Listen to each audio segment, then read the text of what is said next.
আসসালামু আলাইকুম। মনে করুন আপনি একটি যুদ্ধবিধ্বস্ত এরিয়ায় আছেন। সেখানে প্রতিনিয়ত গোলাবর্ষণ হচ্ছে, ট্যাঙ্ক দ্বারা হামলা হচ্ছে, রকেট দ্বারা হামলা হচ্ছে।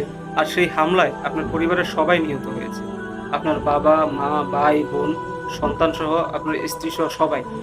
শুধু আপনি একাই জীবিত আছেন। তখন আপনার অনুভূতিটা কেমন হবে? পৃথিবীর মধ্যে বেঁচে থাকাটা আপনার জন্য কেমন হবে? ঠিক তেমনই একটি ঘটনা ঘটেছে ফিলিস্তিনের এক নাগরিকের সাথে। বর্তমানে সে গাজায় অবস্থান করছে। সে আগে গাজায় থাকতো। তার পরিবার গাজায় নিহত হয়েছে।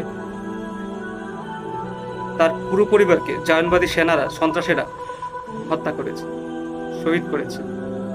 তারও কথা হচ্ছে যদি যেহেতু তার পরিবার এখানে শহীদ হয়েছে, তাই সেও এখানেই শহীদ হবে। বাঁচতে হলে এখানেই বাঁচবে, আর মরতে হলে এখানেই মরবে। আসলে স্বাধীনতাটা আমাদের চেয়ে ওদের প্রয়োজনটা ছিল বেশি। আমার স্বপ্ন আমি একদিন দেখব ফিলিস্তিন স্বাধীন হয়েছে। ওই দেশে কেউ আল আকসা মসজিদে নামাজ পড়ার জন্য, নিজের কথা বলার জন্য আর মরতে হবে না, আর প্রাণ দিতে হবে না। এতগুলো শিশু সুন্দর হাসি হাসতে পারবে। আমি জানি না আল্লাহ সুবহান তাআলা আমার এই ইচ্ছাটা পূরণ করবো কিনা, তবে আমার একটা দীর্ঘ আশ্বাস যে একদিন ফিলিস্তিন স্বাধীন হবে।